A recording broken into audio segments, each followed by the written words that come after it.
नमस्कार, मैं हूं आशीष चित्रांशी और आप देख रहे हैं द न्यूज लॉन्चर। संघ, भाजपा, मोदी, शाह और भाजपा का संगठन, इसके बीच की कड़ी इतनी उलझी हुई है कि उसको समझना आज की तारीख में बहुत ही मुश्किल हो चुका है। मोदी और शाह भारत विजय, संपूर्ण भारत विजय की तरफ बढ़ना चाहते हैं। संघ भाजपा से अपनी पकड़ ढीली नहीं करना चाहता है, लेकिन मोदी और शाह को कंट्रोल में करना, काबू में करना संघ के लिए इस वक्त नामुमकिन सा नजर आ रहा है। मोदी और शाह ने नीतीश के बाद अब अगला टारगेट योगी आदित्यनाथ को रखा है। हालांकि नीतीश गठबंधन के सहयोगी हैं और योगी आदित्यनाथ भाजपा के ही फायर ब्रांड हैं। महत्वाकांक्षाएं इतनी बड़ी हैं कि मोदी के बाद दिल्ली के तख्त को संभालने के सपने पाल रखे हैं। अब होली के बाद उत्तर प्रदेश में क्या होने वाला है, इस वीडियो में समझने की कोशिश करेंगे। दरअसल जो मैंने संघ, संगठन, मोदी और शाह के बीच उलझी हुई गुत्थी की बात की थी, वो राष्ट्रीय अध्यक्ष को लेकर के है। लेकिन राष्ट्रीय अध्यक्ष तो बाद में बनेगा, उससे पहले उत्तर प्रदेश का प्रदेश अध्यक्ष बनना होगा। और प्रदेश अध्यक्ष बनने के बाद 2027 को नजर में रखते हुए उत्तर प्रदेश सरकार में, योगी आदित्यनाथ की सरकार में एक बड़े फेरबदल की तैयारी है। यह फेरबदल छोटा मोटा नहीं है, करीब करीब 10 से 15% सरकार बदलने की तैयारी है। हो सकता है इससे भी ज्यादा हो सकता है मैं जो कह रहा हूं उससे ज्यादा 20% के आसपास भी हो सकता है सरकार बदल जाए। लेकिन उसकी प्रक्रिया कहां से शुरू हो रही है? इस मार्च के पहले सप्ताह में ही उम्मीद की जा रही है कि जिलाध्यक्षों की सूची फाइनल हो जाएगी। जिलाध्यक्षों की सूची जब फाइनल हो जाएगी और उसका ऐलान हो जाएगा, उसके अगले दिन पीयूष गोयल, अमित शाह के विश्वास पात्र, हालांकि वो योगी आदित्यनाथ के भी पैर छूते हैं, लेकिन उसमें वो भगवा वस्त्र, गोरक्षपीठ के पीठाधीश्वर वाला सम्मान होता है। उत्तर प्रदेश के मुख्यमंत्री का औरा नहीं होता है। और पीयूष गोयल अमित शाह कैंप के सबसे विश्वस्त लोगों में से हैं। पीयूष गोयल लखनऊ जाएंगे। लखनऊ जाते ही प्रदेश अध्यक्ष के लिए नामांकन होंगे और अगले ही दिन प्रदेश अध्यक्ष का ऐलान हो जाएगा। यह पृष्ठभूमि बता रहा हूं, आगे जो बड़ा फेरबदल होने वाला है योगी सरकार में, उनमें जिन नामों की चर्चा है उन नामों पर भी आएंगे। भूपेंद्र चौधरी का क्या होगा, जो वर्तमान प्रदेश अध्यक्ष हैं, वो जो चर्चाएं चल रही हैं लखनऊ से दिल्ली तक, वो भी बताएंगे। लेकिन ये पूरा बैकग्राउंड है, इसी बैकग्राउंड से उस फेरबदल तक का जो है तक की यात्रा पूरी होने वाली है। प्रदेश अध्यक्ष को लेकर के बहुत सारे अनुमान हैं, बहुत सारी चर्चाएं हैं। 2, 3, 4 नामों पर विशेष चर्चा हो रही है, क्योंकि 2017 में जब बीजेपी उत्तर प्रदेश में सरकार बनाती है, केशव मौर्य उस वक्त प्रदेश अध्यक्ष होते हैं। उसके बाद से अब तक जितने भी प्रदेश अध्यक्ष आए, वो सब नाम के प्रदेश अध्यक्ष रहे। उनमें स्पार्क नहीं था, करंट नहीं था। सत्ता भले रिपीट हुई 2022 में, लेकिन वो करंट नहीं था। इस दौर में सत्ता रिपीट हो जाए या विपक्षी दल की सत्ता को हटा करके भाजपा सत्ता में आ जाए, इसके लिए जरूरी नहीं है कि संगठन चाक चौबंद हो। प्रदेश अध्यक्ष बहुत करंट वाला हो, स्पार्क वाला हो, कार्यकर्ताओं में जोश बढ़ाने वाला हो, ऐसा जरूरी नहीं है। उस काम के लिए दिल्ली में निर्वाचन सदन है और उसमें कोई ना कोई कुमार बैठा रहता है, जैसे राजीव कुमार और फिर अब ज्ञानेश कुमार। प्रदेश अध्यक्ष के रूप में तो शाह को और मोदी को ऐसा आदमी चाहिए जो उनके हिसाब से संगठन को चलाए, हिलाए। अगर मन माफिक योगी आदित्यनाथ जैसा मुख्यमंत्री नहीं है तो उस पर भी लगाम कसता रहे वक्त वक्त पर। तो इस बार प्रदेश अध्यक्ष के रूप में शाह किसी ऐसे चेहरे को लाना चाहते हैं जिसमें लक्ष्मीकांत वाजपेयी और केशव मौर्य, इन दोनों की झलक मिल जाए। लक्ष्मीकांत वाजपेयी, वो स्कूटर वाले लक्ष्मीकांत वाजपेयी, जिनकी आक्रामकता ने बीजेपी को ऊर्जा दी थी उत्तर प्रदेश में, और केशव मौर्य की वो कुशल नेतृत्व क्षमता जिसने 17 में नींव रखी भाजपा के उत्तर प्रदेश में विजय की, महाविजय की नींव रखी। वो दोनों का मिक्सचर चाहते हैं। हालांकि वो मिक्सचर मिलना आसान नहीं है, क्योंकि 2014 के बाद से भारतीय जनता पार्टी में नेताओं की मेकिंग बंद हो चुकी है, नेता बनाने की प्रक्रिया बंद हो चुकी है। अब तो नेताओं को खत्म करने की प्रक्रिया बहुत तेजी से चल रही है, और करीब करीब वो प्रक्रिया अपने अंजाम तक पहुंचने वाली है। जो नेता थे वो खत्म किए जा चुके हैं। अब तो सिर्फ ऐसा चाहिए मोहरा जो हुक्म की तामील करे, फरमान सुने और डुगडुगी बजाए, ऐसा ही चाहिए। तो कुछ नाम जो चर्चा में हैं, उन नामों में बीएल वर्मा का नाम, लोध चेहरा है, कल्याण सिंह के शागिर्द रहे हैं। कल्याण सिंह ने ही अमित शाह से उनकी मुलाकात करवाई, मतलब अमित शाह को फीडबैक दिया कि आदमी विश्वास पात्र है। तब से लगातार गुडबुक में है, अमित शाह के सानिध्य में ही काम भी कर रहे हैं इस वक्त। बीएल वर्मा के भीतर वो लोध चेहरा जो कल्याण सिंह ने उत्तर प्रदेश में पिछड़ों को जो है एक आंदोलित करके भाजपा के साथ जोड़ा था, वो वाली छवि बीएल वर्मा में तलाश सकते हैं चुनावी लाभ के लिए 2027 के लिए। दूसरा नाम है हरीश द्विवेदी, बस्ती से इस बार के हारे हुए सांसद 14 और 19 में जीते थे। इनकी ज्यादा कोई खूबी तो नहीं है, इनकी एक खूबी है कि योगी आदित्यनाथ को रिप्लेस करना चाहते हैं।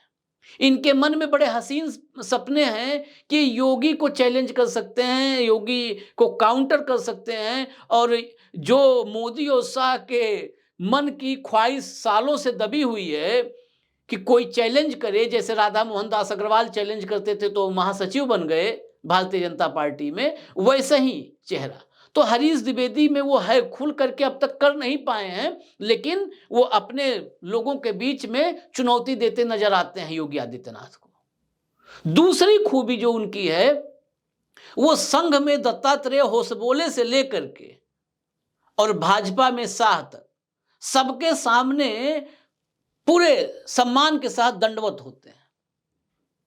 हालांकि उनके बहुत सारे काम और कारनामे भाजपा के शीर्ष नेतृत्व तक, रणनीतिकार तक, चाणक्य तक सब कुछ है, लेकिन फिर भी नागपुर से दिल्ली, और ये दिल्ली यानी गुजरात वाली दिल्ली, इन दोनों के बीच अगर समान रूप से झुके हुए संबंध जो है किसी के हैं तो हरीश के हैं।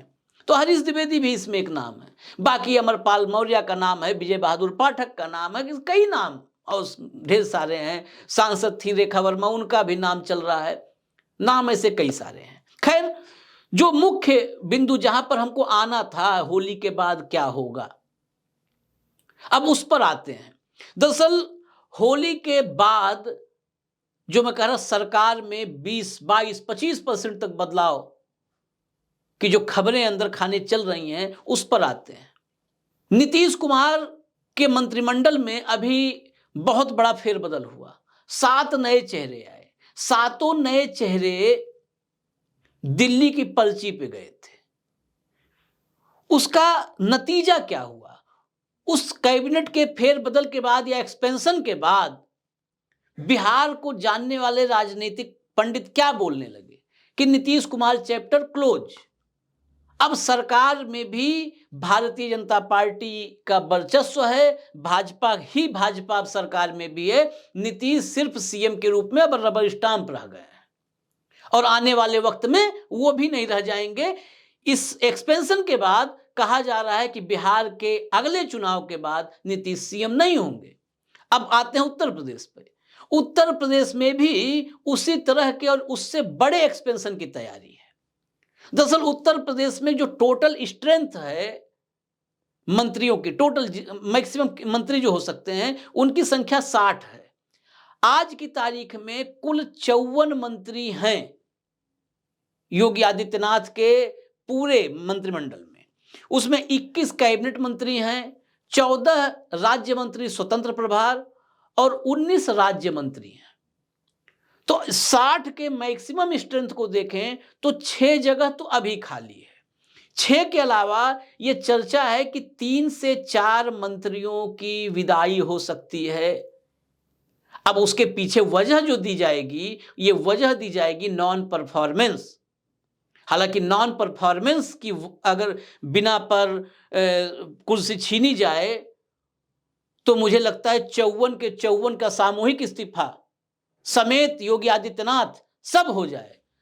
2017 से 2025 तक की उपलब्धि एक बार अगर कोई कहे कि बिना इसके कि हिंदुत्व की रक्षा करना है, सनातन की रक्षा करना है, जो है हिंदुत्व पर बड़ा खतरा आ गया है, इसके अलावा मतलब हिंदुत्व की रक्षा जो किए होंगे 7 साल 8 साल में, उसके अलावा कोई उपलब्धि बता दें तो बहुत बड़ी बात हो जाएगी। उपलब्धियों के नाम पे मैं कई बार कहता हूं कि 3 उंगली है, 3 उपलब्धि बता दो, और उस उपलब्धि को बता करके 5 कालिदास मार्ग नहीं चले जाना है, उसको बता करके उस पर बहस करिए, ओपन प्लेटफॉर्म पर बहस करिए, खुल करके आइए कि आप योजना लाए, इंप्लीमेंट किए, उसका नतीजा ये सामने है। 3 मात्र 8 साल में 3, तो सामूहिक फिर तो 54 के 54 का इस्तीफा हो जाना चाहिए। लेकिन वजह बताई जाती है ऐसे एक्सपेंशन के पहले, तो वजह बताई जाएगी नॉन परफॉर्मेंस एंड करप्शन।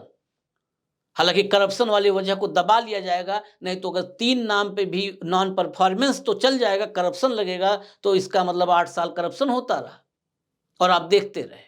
हालांकि चार्जेज बहुत सारे करप्शन के हैं। करप्शन वो भी है जो आरक्षण को लेकर के आरोप लग रहे हैं, वो भी एक तरीके का करप्शन है। आंगनबाड़ी में भर्तियों को लेकर के अभी मंत्री ने आरोप लगाया है करप्शन का, चिट्ठी लिखी है। तो फिर आते हैं एक्सपेंशन पर, तो 3 से 4 जगह और बढ़ेगी, 6 पहले से है, यानी करीब करीब 9 से 10 या ये संख्या दर्जन भर तक हो सकती है, लेकिन 9 से 10 नजर आ रही है। नए मंत्री शामिल होंगे योगी आदित्यनाथ के मंत्रिपरिषद में, और ये संख्या 60 तक पहुंचा दी जाएगी 2027 के मद्देनजर। अब इसमें कौन कौन आ सकते हैं उन पर भी एक जो फौरी तौर पर नजर डाल लेते हैं। हालांकि भारतीय जनता पार्टी के को लेकर के इस मामले में कोई अनुमान लगाना मुझे लगता है कई बार चूक होती है हम लोगों की भी, लेकिन फिर भी फौरी तौर पर जो नाम चर्चा में है, एक तो भूपेंद्र पटेल, उनका रोजगार जा रहा है, बीजेपी के प्रदेश अध्यक्ष पद से हटेंगे, तो उनको तत्काल यहां से हटते ही उनको योगी के कैबिनेट में सेट करने की प्लानिंग है। और उन्होंने तो फिलहाल अपने लिए विभाग भी चुन रखा है। जो लखनऊ से खबरें आ रही हैं, उनकी निगाह पीडब्ल्यूडी पर है। पीडब्ल्यूडी जितिन प्रसाद के पास था, और पीडब्ल्यूडी सबसे ज्यादा मलाईदार विभाग होता है, सबसे ज्यादा, तो निगाह भूपेंद्र पटेल की उसी पर है।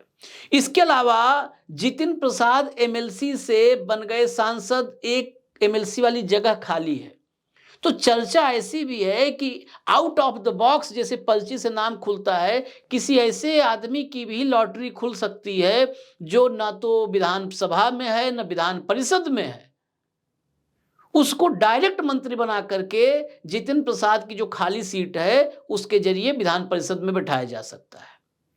भूपेंद्र चौधरी को लाने का मोटिव यह है कि पश्चिमी उत्तर प्रदेश के साथ जो असंतुलन की स्थिति अभी देखी जा रही है, क्योंकि योगी आदित्यनाथ गोरखपुर पूर्वांचल, केशव मौर्य फूलपुर पूर्वांचल, ब्रजेश पाठक करीब करीब पूर्वांचल पूरा न सही लखनऊ लेकिन उसी क्षेत्र में आ गए, अवध पूर्वांचल, पश्चिमी उत्तर प्रदेश जो ऊपर संतुलन है ना सत्ता का, उस संतुलन में पीछे नजर आ रहा है।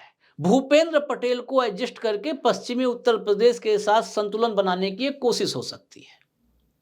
इसके अलावा मैंने कहा एक गुमनाम चेहरा आ सकता है, आरएलडी कोटे से, जयंत चौधरी के कोटे से जाट को एक बना करके मंत्री, जो जाट जिस तरीके से बीजेपी की एंटी जाट पॉलिटिक्स दिखी है, एंटी जाट पोलराइजेशन तक बीजेपी ने करवाना शुरू किया हरियाणा में, उसको न्यूट्रलाइज कर दें पश्चिमी उत्तर प्रदेश में, ये जाट आ जाए भाजपा के साथ मंत्री के नाम पर, तो वहां पर 2 नाम चर्चा में हैं। एक प्रसन्न चौधरी शामली से विधायक हैं, और एक सादाबाद से गुड्डू चौधरी विधायक हैं। इन दोनों के नाम की चर्चा है।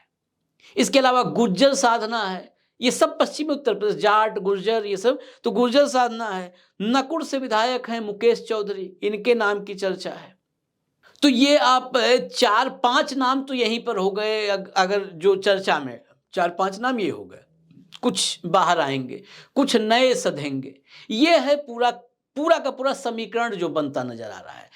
अब बड़ी बात यह, संगठन और सरकार दोनों को आप अगर देखेंगे तो जो 2017 केशव मौर्य के बाद 3 प्रदेश अध्यक्ष आए, उनके कार्यकाल को देखना होगा, इस बार के प्रदेश अध्यक्ष और इस एक्सपेंशन से जोड़ना होगा उसको।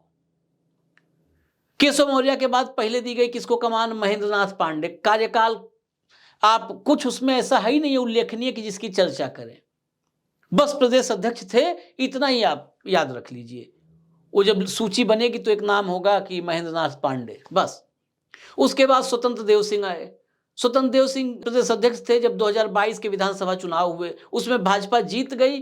वो उनके साथ आप जोड़िए न जोड़िए, उसका श्रेय लेने के लिए तो मोदी जी सबसे पहले हैं। मोदी जी के खाते से कुछ बचे तब तो कोई और पावे श्रेय। योगी आदित्यनाथ हैं, वो उसी में से अपना छीना झपटी कि नहीं हमारा, हम जीत के आए हैं, तो फिर वो स्वतंत्र देव सिंह के खाते में डालने लायक कुछ बचा ही नहीं बैलेंस। और स्वतंत्र देव सिंह भी प्रदेश अध्यक्ष के रूप में उनकी सक्रियता कुछ खास नहीं रही है सिवाय योगी आदित्यनाथ के पीछे चलने। तो जो संगठन और सत्ता का संतुलन होता है वो संतुलन एक तरफा था, एक ही तरफ पूरा का पूरा पलड़ा झुका हुआ था, संगठन कहीं नजर नहीं आया। उसके बाद भूपेंद्र चौधरी आए।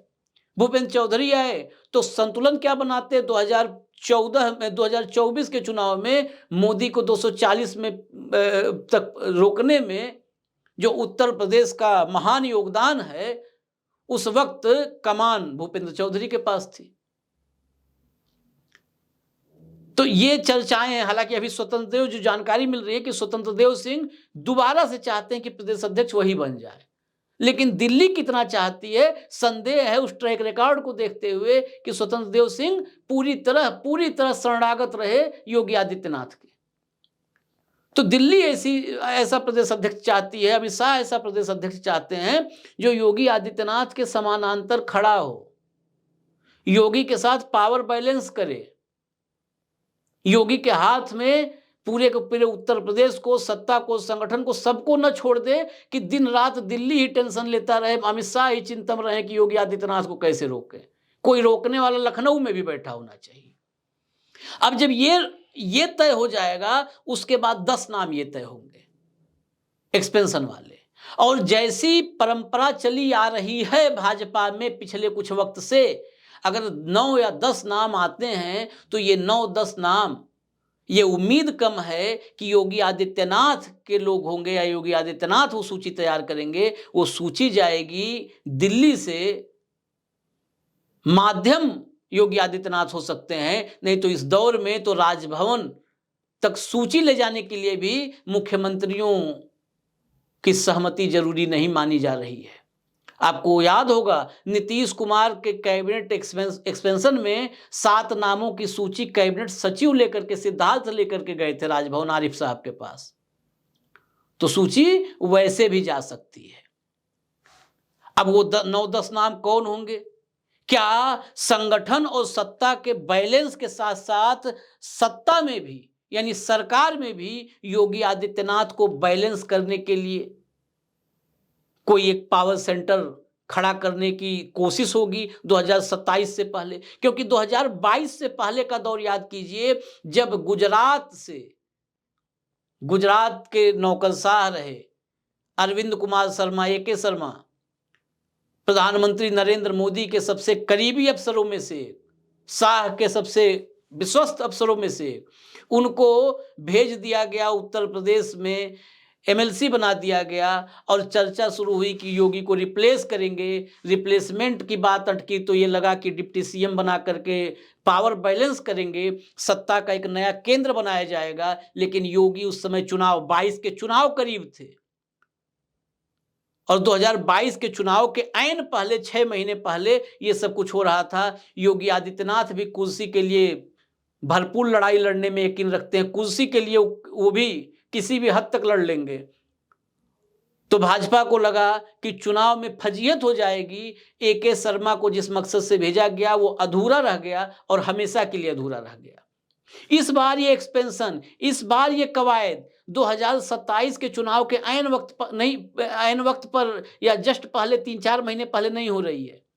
ये मार्च 2025 है। 1.5 साल बाद चुनावी मोड में जाएगा उत्तर प्रदेश, करीब करीब 20 महीने बाद।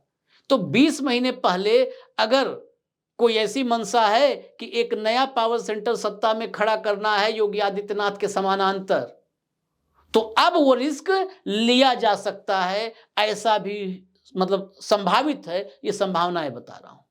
खैर, अब होली के बाद ये सारी चर्चा है कि पहले सप्ताह में जिला अध्यक्षों की सूची फाइनल होगी, फिर होली तक या होली के एक आध दिन आगे पीछे प्रदेश अध्यक्ष, और फिर उसके बाद यानी होली के बाद वाले सप्ताह में मंत्रिमंडल का विस्तार, बड़े पैमाने पर फेरबदल, इसकी तैयारी हो चुकी है। इजाजत दीजिए, न्यूज लॉन्चर देखते रहिए। नमस्कार।